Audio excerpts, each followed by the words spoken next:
buenas tardes a todas, a todos, a todes. Muchas gracias a la UNSAM por, darme este pequeño gran lujo de tener esta conversación con Rita Segato. A Rita la amamos y, tenerla así tan cerquita siempre es un gustazo, ¿no? Y como la vinieron a escuchar a ella más que a mí, yo simplemente voy a ser como de intermediaria para que ella pueda expresar su pensamiento, que siempre, nos provoca, nos incomoda y nos hace pensar sobre todo. Así que por eso le agradecemos tanto sus palabras. Y para empezar, ¿vos querías leer los lineamientos?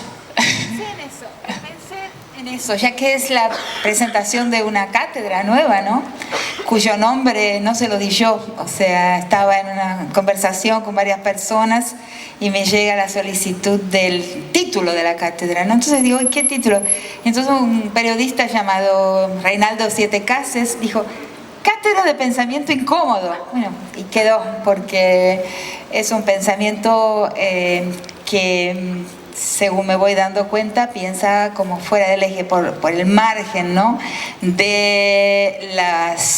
de los lugares comunes, ¿no? Siempre me asustan un poco las repeticiones en todo el movimiento social, no solo de las mujeres, pero a veces se encuentra un cliché, se encuentra una consigna, que es una consigna interesante, fuerte, y luego se le empieza a repetir, y de alguna manera eso para la historia, ¿no? Detiene la historia, ¿no? Pensar constantemente nos lleva a salir de los círculos viciosos de la repetición en torno de algunas consignas, algunos términos, ¿no? Por ejemplo, un término que se repite mucho, ¿no? Los crímenes de odio. Yo jamás hablo de crímenes de odio. Es una noción muy norteamericana, ¿no? Porque sentimentaliza, o sea, emocionaliza, ¿no? Yo digo, es un crimen político, por ejemplo. Empoderarse. Comprendo, a veces es útil hablar de empoderamiento, pero no es una palabra que utilizo, porque cuando uno habla de poder implica siempre despoder, siempre es una relación, entonces es como un sub y baja, ¿no? Quien sube desempodera. Para mí, yo aspiro a un mundo en plural y un mundo horizontal, ¿no? Entonces, primero intuitivamente, en una búsqueda de no hablar con las palabras que no representan la forma en que yo pienso, acabé aparentemente construyendo un pensamiento incómodo. Cosas que pensaba cuando, ¿de qué íbamos a hablar? ¿Cuáles son los debates que hoy son incómodos, tal vez, dentro del feminismo actual? Y uno de ellos irrumpió en este último tiempo, para mí todavía sorpresivamente, y es esto del biologicismo, ¿no? ¿Quiénes están en condiciones de encarnar el feminismo, incluso de poder marchar el próximo viernes, ¿no? En el paro internacional de mujeres lesbianas, travestis y trans? Y Rita, ¿vos qué pensás? ¿Cómo te agarró esta discusión que de pronto apareció en la escena local de los feminismos? Claro. Bueno, un movimiento sin errores es imposible, ¿no? Toda normativa, toda ley humana tiene siempre sus fisuras, ¿no? Sus errores posibles. Pero a mí me sorprendió mucho por una razón. Si hay un paso importantísimo en el camino de la teoría feminista, y la teoría feminista es altamente sofisticada en las grandes bibliotecas del mundo, materiales, físicas y virtuales, los estantes de pensamiento feminista superan en magnitud, en cantidad de volúmenes, en cantidad de páginas, a los estantes de las bibliotecas, a los estantes disciplinares, antropología, sociología, historia. Tiene mucho menos pensamiento construido las disciplinas hoy que el feminismo, que es disciplinar, ¿no?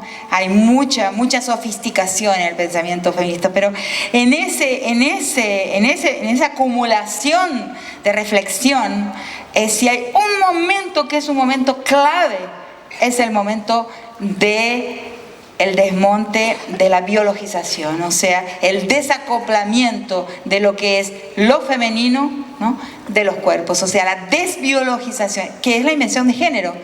O sea, y nosotros estamos echando a la basura la noción de género que retira de los cuerpos, ¿no?, el patriarcado, retira de los cuerpos lo femenino y lo masculino, ¿no?, y lo transforma en una estructura, ¿no?, en una matriz, ¿no?, que trasciende el cuerpo que llevamos, ¿no?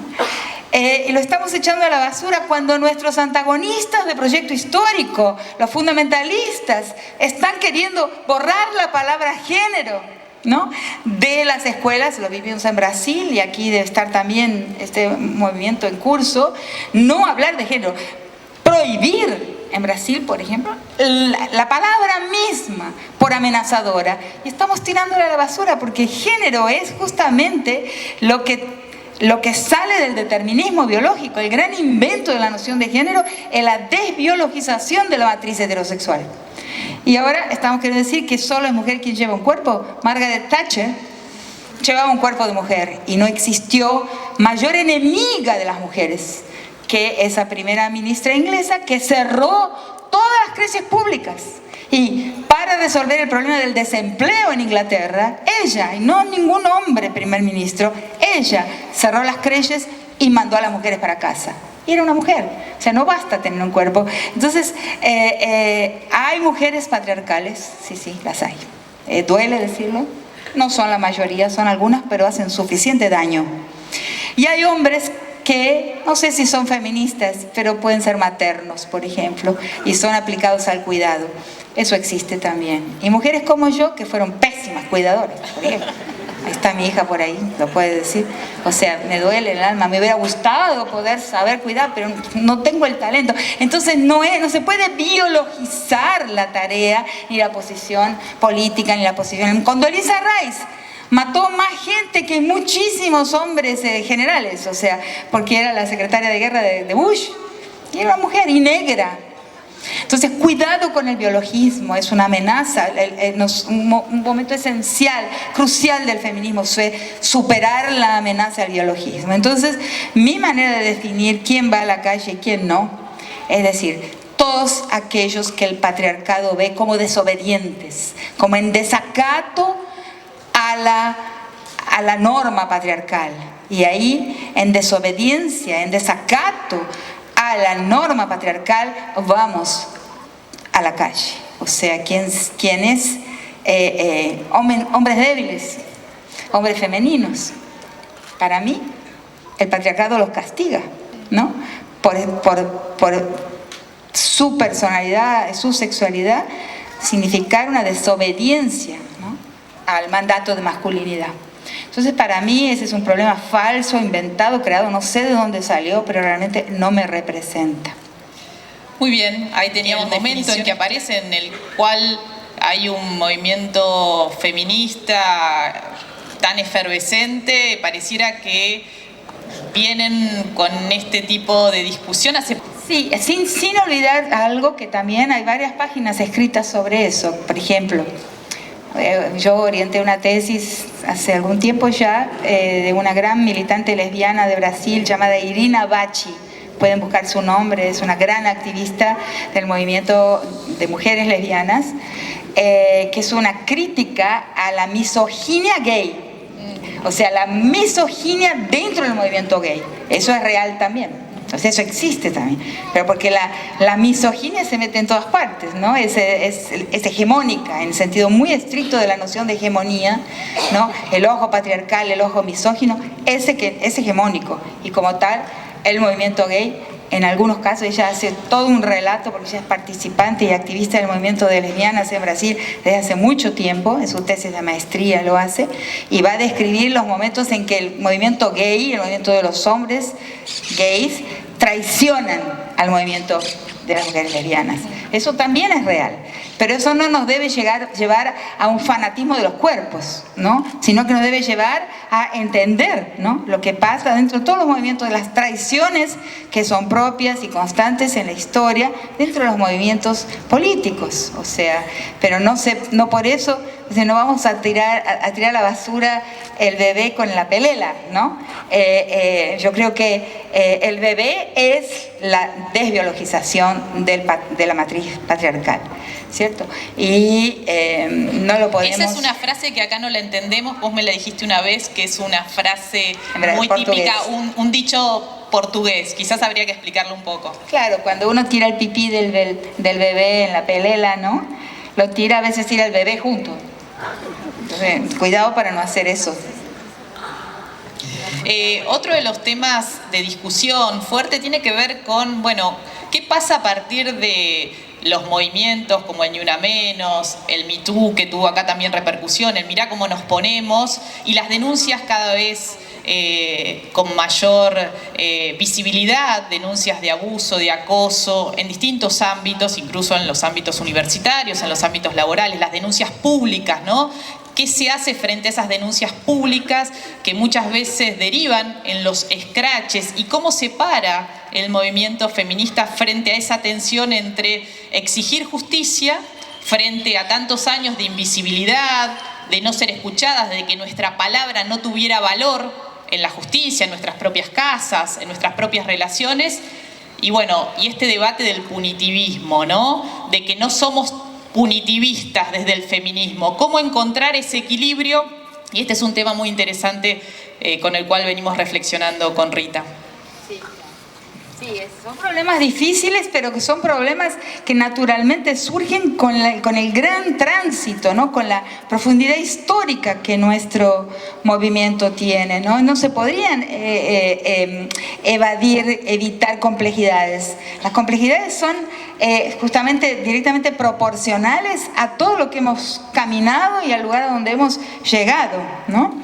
Entonces, claro, es necesario pensar siempre, esforzarse por pensar un poco más allá del lugar común. Por ejemplo, con el castigo voy a modificar la sociedad, con el castigo, con la amenaza del castigo voy a modificar la forma en que las personas se comportan, y eso es probadísimo que es falso. La ley no causa comportamiento. Si la ley causase, el tema, inclusive la demostración de eso la tenemos nosotras, las mujeres.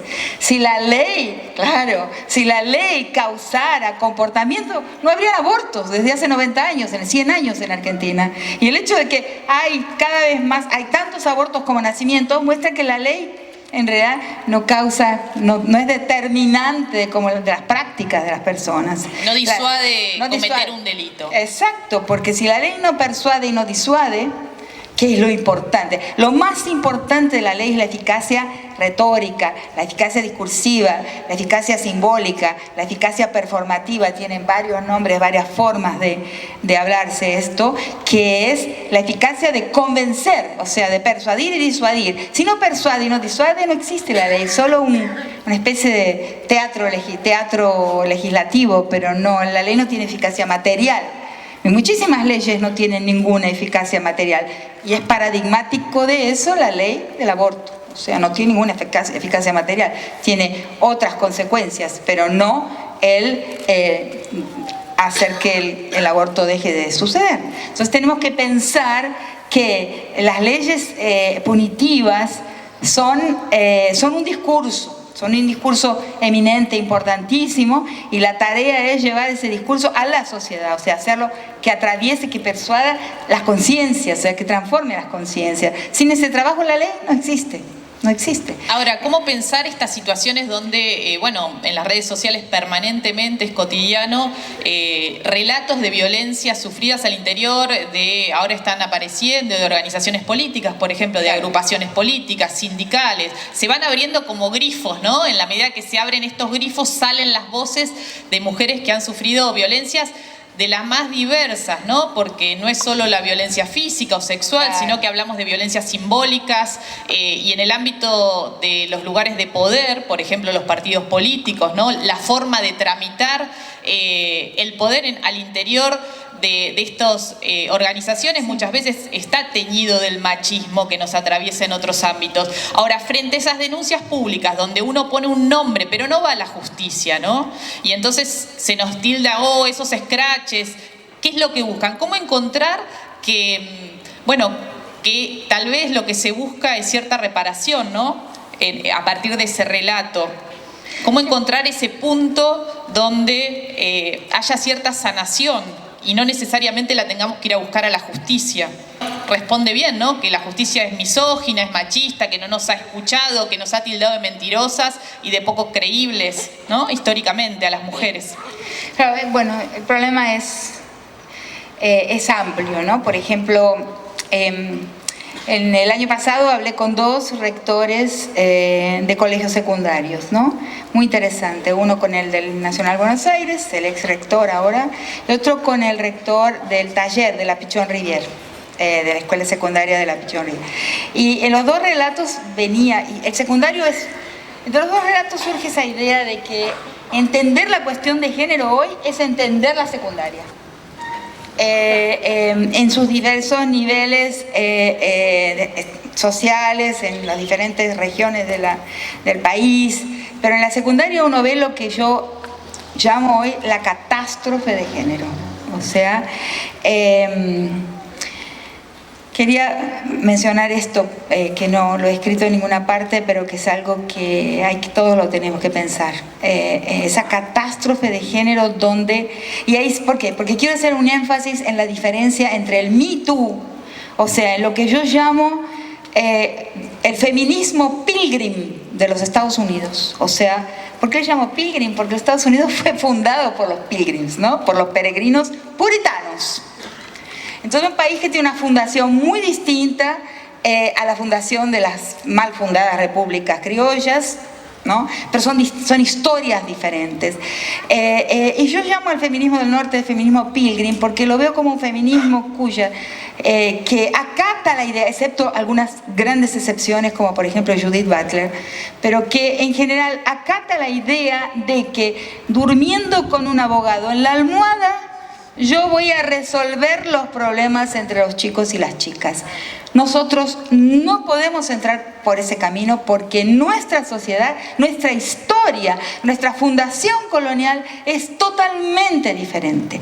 Entonces, para mí lo central es dar herramientas a los chicos y las chicas y a los hombres y las mujeres, a los grandes también, herramientas para que puedan negociar su relación. Y eso el feminismo lo está descuidando.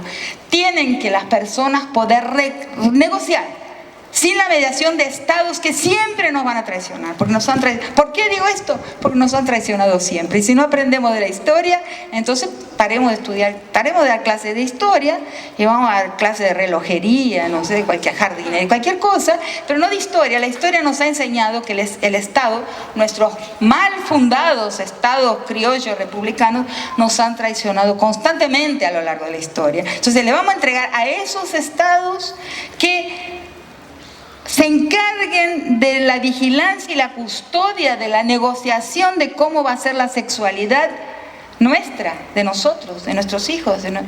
No, la mía no. Yo la voy a negociar a golpe limpio si necesario, pero es que nosotros tenemos que dar a la juventud herramientas para que puedan negociar qué quieren, qué no quieren, hasta dónde. Pero nuestro mundo es un mundo de conversación, sobre todo en nuestro país. La Argentina todavía es un país donde las personas conversan, pero está sucediendo en las escuelas, por esos 2 relatos que escuché, que los chicos y las chicas no están pudiendo conversar más sobre sus expectativas relativas a su sexualidad, a su deseo. Hay una desconfianza, se ha implantado una desconfianza extrema entre muchachos y muchachas. Yo lo veo eso negativamente y eso sí tiene que ver con el punitivismo también. Entonces vamos a resolver por la punición. Entonces lo vemos en las escuelas, el bullying, el castigo, algo que yo no le llamo escrache. Hay una gran confusión, porque en la historia argentina el escrache es una justicia noble, debatida a lo largo de muchos meses, cuando el Estado no tenía tribunales, o sea, no se podía acceder a justicia por el Estado. Entonces, en ese periodo, y yo diría que inclusive hoy, porque es muy relativa la justicia a la cual se puede acceder por el Estado, ¿no? Me pasé una parte de este año entrevistando jueces y fiscales camaristas de alto nivel, y la verdad es que sentí terror. Nunca me suceda caer en esas manos, porque realmente son parientes entre sí, casi todos, hermanos y hermanas, padres e hijos, marido y mujer, y yo sentí un terror. Yo estoy en las manos de un grupo de familias. Es una gran familia judicial, con mayúscula y comillas. Impresionante. Entonces, bueno, ¿cómo el escrache es la forma de hacer justicia por la propia gente, pero no es espontaneísta, no es un linchamiento? Yo establezco una diferencia muy precisa entre escrache, dentro de la tradición argentina de los escraches a los genocidas, donde el periodo de preparación fue larguísimo, de cada escrache fue larguísimo el periodo de preparación, o sea, identificar la persona, volverse absolutamente, tener certeza de que se trataba de esa persona, entrevistar a los vecinos del barrio, a los vecinos del edificio. Fue un proceso de meses, o sea que en lo que los antropólogos tratamos en el precioso campo del pluralismo jurídico, que es uno de los campos de la antropología que aprecio más, dentro de del campo disciplinar de la antropología del pluralismo jurídico, podemos decir que ahí en el escrache hay un justo proceso. No es un proceso de Estado, pero sí es un justo proceso, porque hay un patrón, hay un protocolo y una forma de juzgar y de decidir, y después sí de punir, de dar una punición pública a ese personaje, pero hay un justo proceso de otro tipo, no estatal. Pero en el linchamiento no lo hay. Entonces lo que estamos cayendo a veces dentro del feminismo es en un linchamiento moral, sin parámetros claros del justo proceso. Eso a mí me asusta, porque coloca a nuestro movimiento en un riesgo muy grande. O sea, errores que pueden cometerse con la velocidad de los linchamientos, o sea, el carácter espontaneísta de los linchamientos, pueden llevarnos a incurrir en errores que luego van a poner en signo de interrogación, van a poner en, ¿cómo se dice en español? En jaque. Van a poner en jaque muchas conquistas, muchos avances y muchos escraches bien hechos, bien procesados. Entonces estoy llamando la atención para esa diferencia. Es necesario ser muy serias al escuchar denuncias y acusaciones contra las personas. Eso es mi recomendación. Además, la cuestión del punitivismo, bueno, he ido a algunas reuniones de algunos grupos que se están construyendo hoy en diversos lugares. La que yo fui fue en África del Sur, que es un grupo de estudio de un feminismo no punitivista. O sea, porque también las formas de punición no han llevado a una disminución de los problemas que tenemos, y eso es constatable. En el feminicidio es constatable.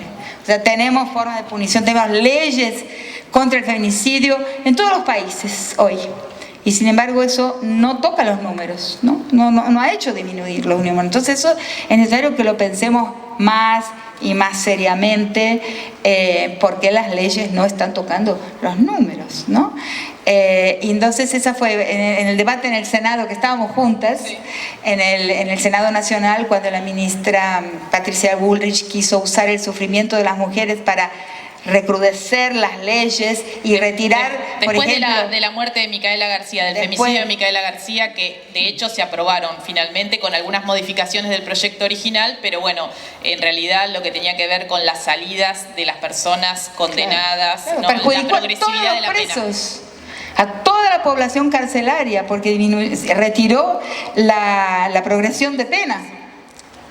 Entonces usaron el sufrimiento de las mujeres para punir a toda la población carcelaria, que es pobre y no blanca, ¿cierto? Entonces fuimos usadas ¿no? Entonces ahí mi argumento fue el siguiente, ¿no? Que para que exista un feminicidio, una violación, es necesario un caldo de cultivo gigantesco que está en toda la tela social, en el día a día de la sociedad, ¿no?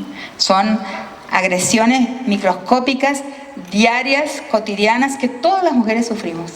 Entonces, modificando ese caldo de cultivo, esa base del iceberg, solo así vamos a poder introducir, ¿no? Incidir en lo que puede ser tipificado como crimen, porque de todas las agresiones a las mujeres, un número muy, muy pequeño puede ser tipificado como crimen. O sea, de todas las miradas al cuerpo de las mujeres, que no las podemos criminalizar, porque son las miradas diarias, ¿no? No todas las conductas inapropiadas constituyen un delito.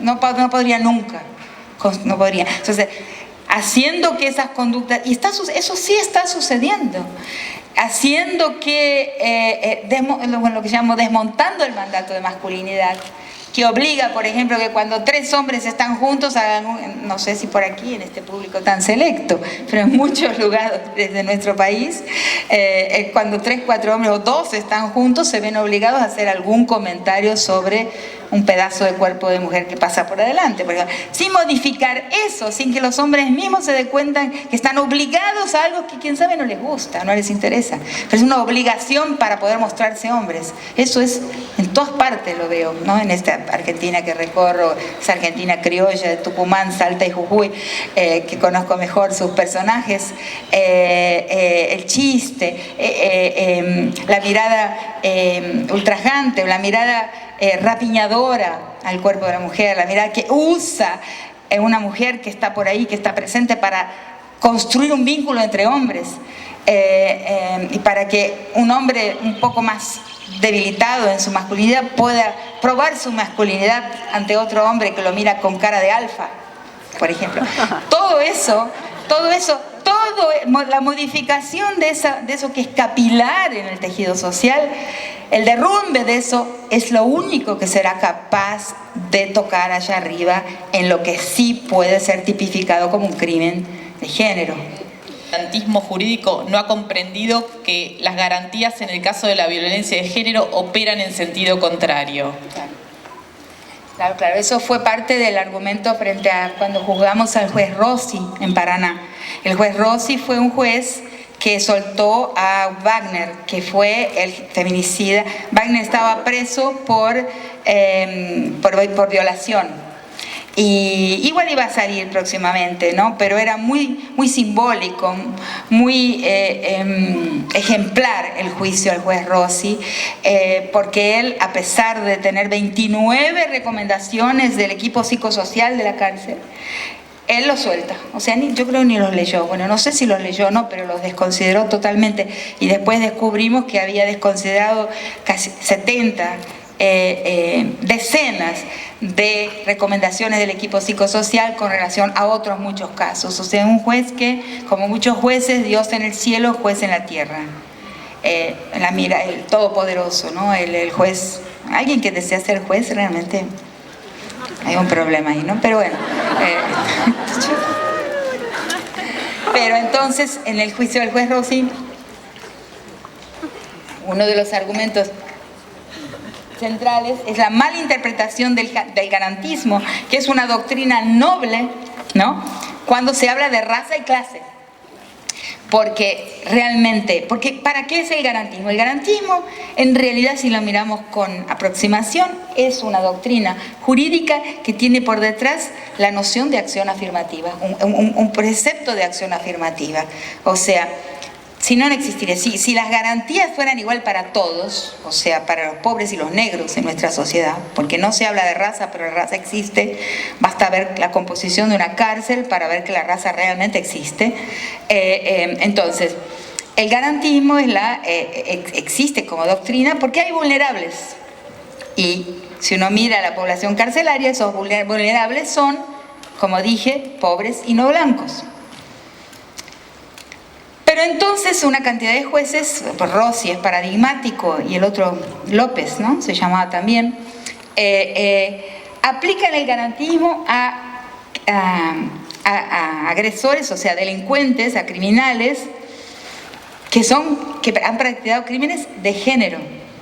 Solo que el garantismo ahí tiene que ser aplicado al contrario, porque el vulnerable no es el agresor, como los crímenes contra la propiedad, ¿no? Donde generalmente quien es el agresor es el ladrón,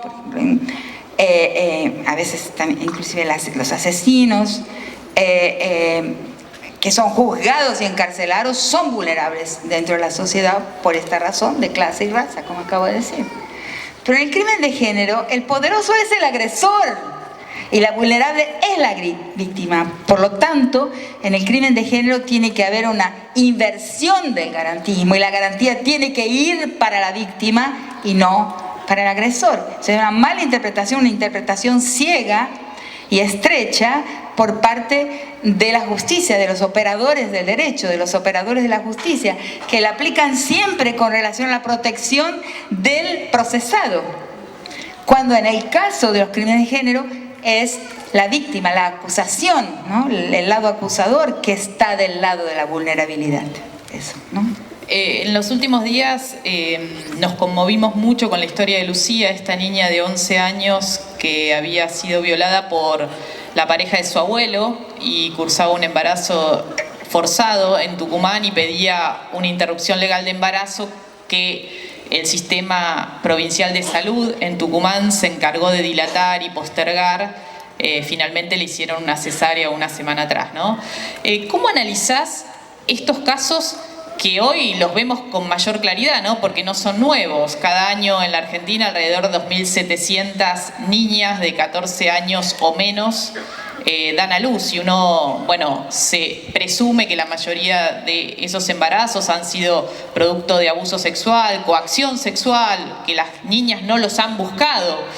Que se dé esa carnicería en esos cuerpos infantiles con una trama institucional antiderechos como quedó expuesta en Tucumán, ¿no? Donde hay una fiscal que interviene arbitrariamente para frenar el aborto, amedrentando a los médicos, un sistema de salud desde la ministra, el secretario de salud, la directora del hospital, el personal del hospital que se declara objetor de conciencia y en el momento de la cirugía, de la intervención, dicen, no, nosotros no hacemos nada, ¿no? Digo, es como de una crueldad extrema pero visible, ¿no? Hoy la vemos, parece que no. Exhibición de crueldad, ¿no? Es una exhibición, un espectáculo de crueldad. ¿Cómo pensás esto que veníamos hablando de lo que pasa en Brasil, de estos fundamentalismos que se meten en nuestra vida cotidiana, en este caso en el de una niña? Claro, no, pero primero quería referirme a estas provincias del noroeste donde han sucedido estos casos, que fue sobre todo en Tucumán y Jujuy, ¿no? Y ahí voy a citar una querida amiga que es profesora de comunicación en Salta, que es Alejandra Sebrelli, que publicó en estos días, ella se especializa mucho en el tema del chineo. ¿Saben qué es el chineo? La cito a ella porque en el campo de la comunicación es una especialista en ese tema del chineo, que es una práctica muy común justamente en esas provincias que tan vehementemente sus élites se dice en español, ¿no? Sus élites se pronuncian contra el aborto. Y sin embargo llevan a sus hijos a tener su iniciación sexual con las indígenas, con las wichí, ¿no? Con las cuom. O sea, es muy común en las provincias del noroeste que los padres, ¿no? Criollos, ese criollaje asqueroso, que son los del Provida, las mismas personas, ¿no? Del grupo de Provida, son esa élite criolla de esas provincias que son las que conozco más del país del noroeste, que agarran a sus niños, a sus jovencitos, hijos que nunca han tenido relaciones sexuales y en sus pick-ups los llevan allá a violar niñas wichís, ¿no? Al Chaco salteño, por ejemplo. Entonces, sobre el chineo, ni una palabra en la ley, ni aparece. O sea, cuando se habla de la violación por 8 muchachos de una niña wichí que era epiléptica, que fue un tema reciente, la palabra chineo no aparece, pero es una costumbre. Lo que ¿no? era antes el derecho de pernada en algún momento, También ¿no? existe allá en el norte ese derecho de pernada, o sea, el dueño de la hacienda tiene el derecho a la primera noche de la muchacha, ¿no? de la joven pobre indígena, ¿no? de su región, de su propiedad, ¿no? Entonces esas costumbres están vigentes, pero a la ley no les interesa eso, no parece ser un crimen. Entonces se ensañan con el aborto, o sea, hay una hipocresía tan extrema, un doble discurso tan flagrante, ¿no? Que la agresión contra la mujer, cuando, inclusive hay una inversión ahí interesantísima y constatable, cuando se puede capturar a un indígena, como fue el caso de la niña Wichí, ¿no? Porque ese indígena es acusado por una directora de escuela de que está violando a su entenada, a la hija de la mujer con quien ha convivido mucho tiempo. La directora lo denuncia y es un gran debate inclusive entre feministas, ¿no? Y ahora hay un caso. Sucede que ese joven del caso Wichí, quienes le llevaron la comida a la cárcel durante 6 años, son justamente la niña supuestamente violada de su madre. Cuando hay un caso de violación entre indígenas, o lo que el Estado o la escuela, que es un brazo del Estado, entiende como que una agresión o un acceso sexual indebido, ahí inmediatamente el Estado actúa. Cuando el blanco va al chineo, o sea, rinde, ¿no? No, hace uso de ese cuerpo. Hace uso sexual de un cuerpo de una mujer indígena, la indígena es prostituta. Es un doble estándar, un doble discurso absolutamente insoportable y nauseabundo. Y luego a él se le une la cuestión de la prohibición del aborto. O sea, cuando una niña es violada dentro de un espacio social donde el chineo es una práctica absolutamente común, de la cual todo el mundo sabe, ahí la niña su cuerpo es lacerado por un bisturí, es marcado por un bisturí. Entonces yo digo, cuanto más débil es un Estado nacional o provincial, más se ensaña con una panza de mujer. Esa es la medida de la debilidad de un grupo político, de un Estado, ¿no? de una administración. No tienen cosas más interesantes para ocuparse. Además, la cuestión del aborto, claramente, la objeción de conciencia y el activismo antiaborto es una cuestión de prestigio. En realidad, las cuestiones de prestigio están por detrás de ese activismo. O sea, sociedades inseguras que quieren parecerse a las damas rosadas de no sé qué, la parroquia de no sé qué. Es prestigio social, no hay una cuestión moral por detrás. Y la prueba de que no existe una cuestión moral son las clínicas de fertilidad asistida. En la clínica de fertilidad asistida hay varios óvulos inseminados, y eso no son personitas. O sea, solo es personita cuando está afectando la vida de una mujer. Algunas células son personitas cuando están en una panza femenina, pero cuando está en una probeta de una clínica de inseminación asistida, eso no tiene alitas, no es angelito, no es porque ¿qué les pasa? Son descartados. Hay un descarte sistemático de óvulos fecundados en probetas, pero en esas clínicas el lucro es enorme. Ahí realmente se maneja capital. Ellas tienen realmente un lucro considerable en sus cuentas, así como los laboratorios son unas grandes usinas de capital, ¿no? Los laboratorios médicos. Entonces ahí no hay aborto. Claro que son abortos también, pero nadie ni se acuerda. Es hipocresía pura. Sobre la repercusión que tuvo este caso, el de Lucía. En mi caso, vengo escribiendo sobre estas situaciones hace muchos años, buscando en archivo, creo que encontré la primera nota que escribí de un caso de un pedido de una niña violada de 1998. Encontré una nota del 22 de noviembre de 1998 en página 12, el título era "Una chica violada pide abortar y todo el mundo se pasa la pelota". Podía ser un título del caso de Lucía, ¿no? Y era del Hospital Santoyani, de acá de la Ciudad de Buenos Aires. Era una niña con discapacidad mental. Otra nota del 99, título "Cuando todos miran para otro lado". Una niña de 13 años, SG, sus iniciales, un leve retraso mental, también embarazada de una violación. Le había dicho a la psicóloga: "Soy muy chica para tener un bebé, no quiero tenerlo". Un caso en Trelew, ¿no? Le dijo a la psicóloga del servicio de asistencia a la víctima del delito en Trelew, la familia había pedido el aborto, un juez dijo que era legal, pero no creyó necesario autorizarlo, los médicos se negaron a practicarlo, la iglesia presionó y ya a esa altura eran 5 meses de embarazo y esta niña también fue forzada a tener ese embarazo a término, ¿no? Y me preguntaba qué cambió para que esos casos del 98, del 99 no hayan tenido, más allá de las redes sociales, claro, ¿no? Y de la repercusión que hoy se tiene mediáticamente, pero qué cambió en la sociedad para que la sociedad se horrorizara, se conmoviera hoy con el caso de Lucía, al punto que dimos vergüenza mundial porque la noticia se reprodujo en The Washington Post, The New York Times, The Guardian, en diarios alemanes, etcétera, ¿no? ¿Qué pasó?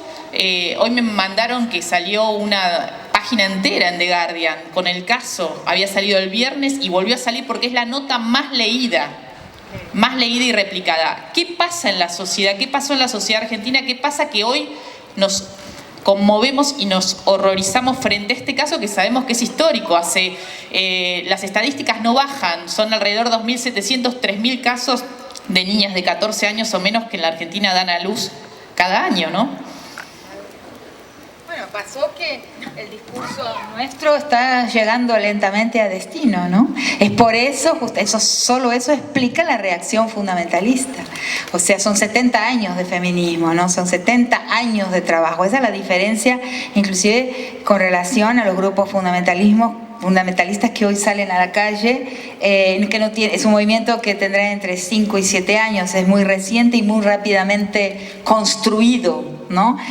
Pues no, porque bueno, las mujeres salen a favor del aborto y luego salen prohibida, los del pañuelo azul, pañuelo celeste,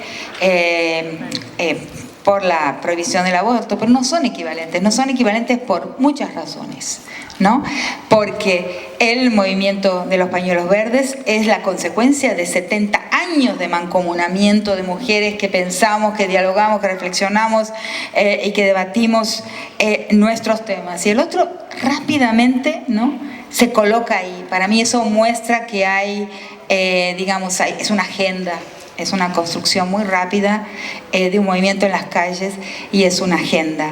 Hay ahí una estrategia montada, ¿no?, de reacción a avances que ya están, que son los que han causado que hoy se pueda hablar y hoy se pueda, la reacción popular, la reacción de mucha gente con relación a la victimización de las niñas, ¿no?, y que ultrapasa fronteras, ¿no?, que va a los diarios del norte, ¿no?, significa que nuestro movimiento realmente ha transformado la sociedad, ha transformado la visión de las cosas. Entonces el lado conservador, ¿no?, se ha armado muy rápidamente, y además ahí hay un gran encruzamiento, no hay mucho tiempo de hablar de eso ahora, ¿no?, pero digamos, hay un cruce, hay una afinidad y una mutua fertilización, hay una funcionalidad del control del cuerpo de las mujeres con el proyecto histórico del capital y con el proyecto histórico de los dueños.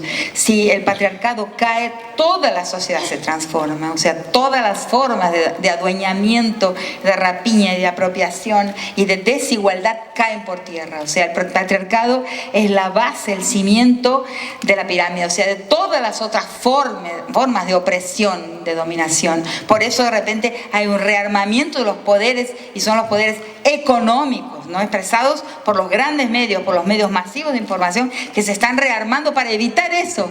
Eso nos muestra que hemos amenazado, ¿no?, uno de los cimientos, un núcleo del edificio de todos los poderes. Entonces, esa reacción virulenta que estamos sufriendo es la medida de lo que hemos alcanzado con el movimiento, ¿no? Nos da la magnitud del peligro que significamos. Entonces, vamos adelante porque estamos llegando a destino. Nuestros adversarios nos están mostrando eso,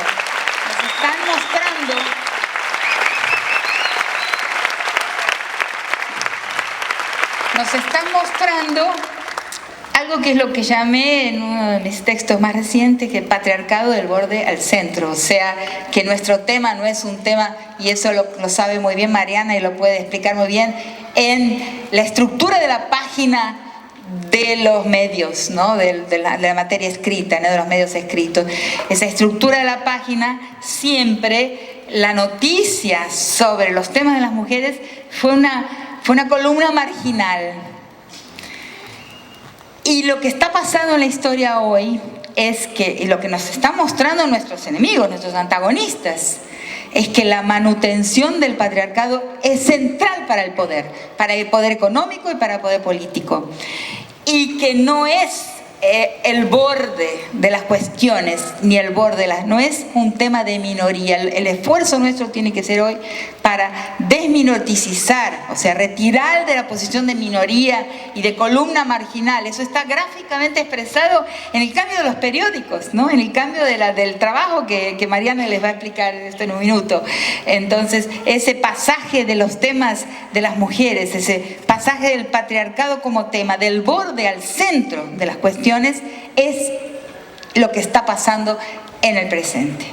Un poco venimos reflexionando con Rita esta idea de cómo los temas de género, de feminismo pasaron a la tapa de los diarios, ¿no? Y por eso hoy tenemos la sensación que quizás están aumentando los femicidios, y la gran pregunta es si aumentan o es que los vemos todos los días, porque si son cada 28 horas o cada 30 o cada 26, y bueno, cada día vamos a tener uno casi, y esto es lo que vienen marcando las cifras. Quizás aumentaron un poquito, pero lo que hoy pasa es que los policiales en los noticieros, los principales cronistas de policiales, menciono a Mauro Zeta por citar alguno, están cubriendo estos temas. O sea, hoy se convirtió un femicidio en un tema de interés para el establishment del periodismo. Cuando veníamos muchas colegas, por allá veía a Silvina Molina, también colega que trabaja en Telam, que venimos remándola hace muchos años para instalar esta agenda, ¿no? Y hay otras colegas que veo por acá también. Bueno, esto es un logro también del feminismo. El punto es cómo tratan los medios de comunicación las noticias, ¿no? Y después tenemos para hablar largo y tendido sobre la espectacularización, el morbo, ¿no? Redundar en eso y no con un enfoque de derechos y de género. Pero bueno, eso quedará para otra charla. Ahí me están haciendo, ¿no? Esto como que tengo que ir redondeando. Pero yo quería, antes de cerrar esta charla hermosa con Rita y esta posibilidad que me han dado en la UNSAM de tener este diálogo, que Rita nos cuente qué vamos a encontrar, ¿no? Vos tiraste los títulos, se tiraron los lineamientos de tu cátedra, ¿no? Pero el que quiera anotarse, el que quiera acercarse, ¿qué va a encontrar a lo largo de este año en esta propuesta pedagógica tan innovadora que es traer a Rita acá a la universidad?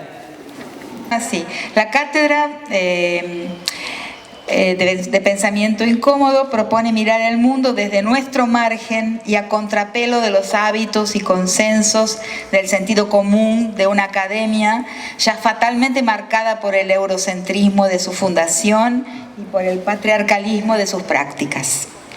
Para esto se orienta por una serie de ejes y consignas que han formado parte del discurso de su titular en textos y conferencias. Algunos de ellos son: permanecer en el arraigo de un paisaje nuestroamericano, ya que es desde él que pensamos y hablamos. Inscribir ese paisaje en los textos que resulten del quehacer de la cátedra, o sea, saber dónde tenemos los dos pies plantados. Porque muchas veces la universidad nos intenta decir que vivimos en una Europa hiperreal, ¿no? O sea, pisamos la universidad, ya estamos en Europa, en el norte, digamos. Es un error atroz, porque así no se puede pensar. Solo se puede pensar mirando alrededor exactamente cómo es el lugar que habitamos, ¿no? Y mirarnos nosotros entre nosotros, que es un hábito que en la universidad estamos perdiendo con toda la presión evaluadora, etcétera, que ese es un gran tema. La presión evaluadora nos lleva a un individualismo extremo, ¿no? Y a no poder conversar con el de al lado. O sea, yo creo en una construcción de pensamiento en conversación. Entonces, construir retóricas de valor para las prácticas y las tecnologías de sociabilidad que nos ayudan a reexistir en ese paisaje, ¿no? Cultivar el arte de pensar en conversación. No descartar el ensayo para sustituirlo por la exigencia de tecnologías textuales formateadas por la academia eurocéntrica. Construir parámetros de calidad propios y pautas para la evaluación que no traicionen estas idiosincrasias. Nosotros somos constantemente traicionados en nuestra idiosincrasia por pautas de evaluación que están construidas en otra parte. Tener por meta histórica un mundo cuyo valor indeclinable es el pluralismo. Pensar el género, por ejemplo, algo que quería decir antes y me olvidé. Cuando en un momento determinado en la conferencia de Claxo se ponen, en diciembre del año pasado, ¿no?, la expresidenta Cristina coloca los pañuelos azul y verde juntos. Celeste. Ah, perdón, celeste. Es que no existe la palabra celeste en portugués. Entonces a veces pienso en portugués. Azul clarito. Azul claro. Bueno, celeste justo. Es un error lógico de inmenso tamaño. Es un error, antes que político, es un error lógico. ¿Por qué? Porque el pañuelo azul es monopólico. O sea, existe una única verdad. O sea, nadie puede practicar aborto. Y el pañuelo verde es pluralista. Quien quiere puede, quien no quiere no.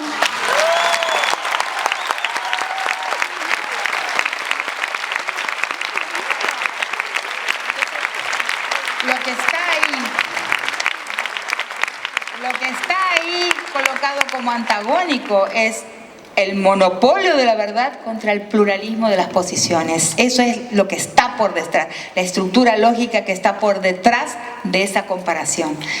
O sea, la meta de una sociedad plural, en plural, radicalmente pluralista, sin hegemonías, es mi meta, más inclusive, con más fuerza que el propio feminismo.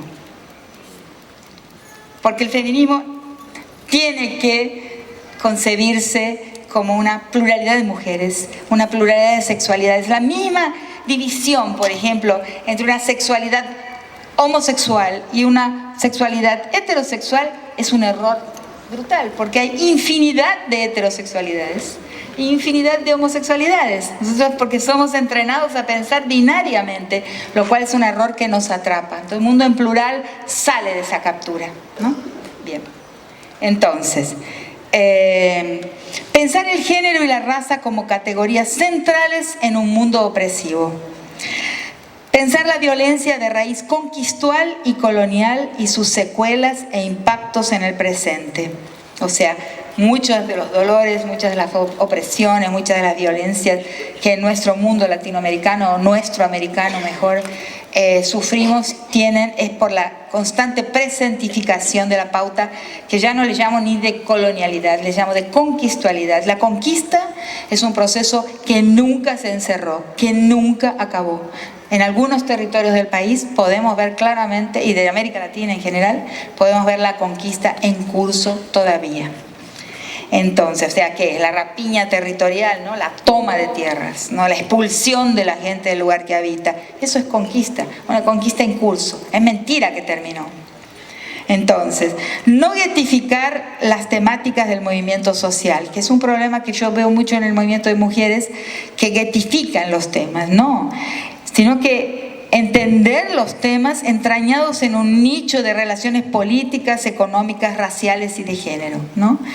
Que no es solamente la interseccionalidad, es más que la interseccionalidad. Ver, por ejemplo, cómo en el problema de la violencia contra las mujeres, el tema de la dueñidad, que es un tema plenamente económico, se manifiesta, ¿no? Identificar las estrategias con las que los dueños de la vida y de la muerte intentan agendar nuestro futuro. Estoy terminando, paciencia. Contribuir para entender y desarmar el nudo que prolonga la prehistoria patriarcal de la humanidad. En mi libro Las estructuras elementales de la violencia, yo digo que todavía estamos atravesando una única página de la historia, que es la prehistoria patriarcal de la humanidad, que nunca se ha encerrado, que estamos, quizás posiblemente la furia del fundamentalismo nos está mostrando que estamos por dar la vuelta a esa página de la historia, que es la prehistoria patriarcal de la humanidad.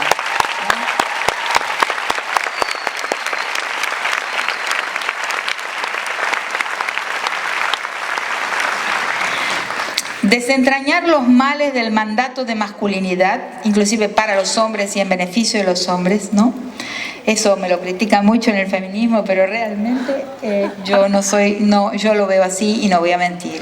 O sea, la primera víctima del mandato de masculinidad, que después recae sobre nosotras, pero son los hombres. El hombre que tiene que rendir examen todos los días a su hermano mayor, a su primo que tiene más músculo, tiene que mostrarles que es hombre también. Ese es el que va, en su inseguridad de su virilidad, va a venir a violar y va a venir a usar la víctima sacrificial, que me levanté a aquella, me toqué a aquella, muestra ese trofeo para ver si aquel que él considera un macho beta, porque alfa no existe, pero por lo menos un macho beta lo acepta en el club. Entonces, eso es el mandato de masculinidad. Corto y grueso, como dicen. En portugués se dice corto y grueso. Bueno, pensar la justicia como uno de los déficits centrales de la colonial modernidad. Yo creo que el déficit central de nuestro mundo es la justicia.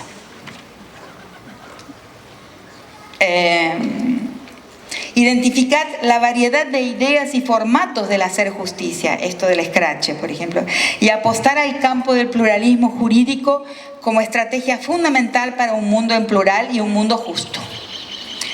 Desarrollar y complejizar la oposición entre el proyecto histórico de las cosas y el proyecto histórico de los vínculos, que es algo que he venido hablando mucho últimamente. Entonces, para cultivar estos ejes y estas posturas, vamos a tratar de armar seminarios, conversaciones públicas como esta. Una de las cosas que no está muy bien es que es lindo cuando hay preguntas del público. El próximo lo vamos a armar con un conversatorio abierto, ¿no?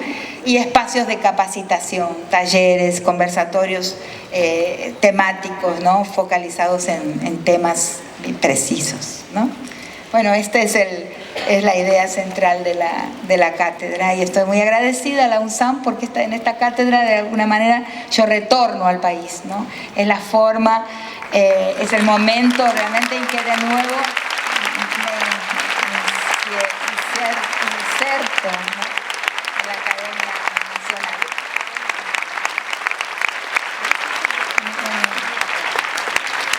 Muy agradecida. Y ahí les cuento una cosita, ¿no?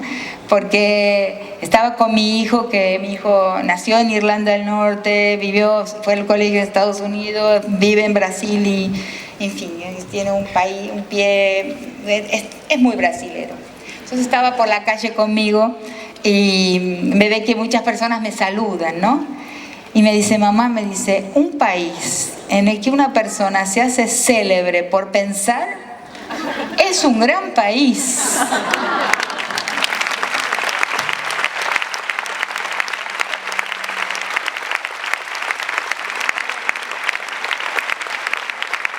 Yo les voy a contar una infidencia por estos pastos, podríamos decir. Cuando era niña venía a remontar barriletes, efectivamente, porque era del barrio y reconoció con tus primos. Ahí está. Le agradecemos a Rita por este momento, por esta tarde tan agradable, y que seguramente ustedes hayan disfrutado, reflexionado. Vi mucho ahí escribiendo, tuiteando. Esa es la idea, ¿no? El pensamiento incómodo, la reflexión, la posibilidad de llevarnos algo. Y sabiendo que, según nos dice Rita, vamos por el buen camino. Así que a seguir. Y el viernes, por supuesto, nos encontramos de nuevo en las calles, ¿no? Nosotras paramos.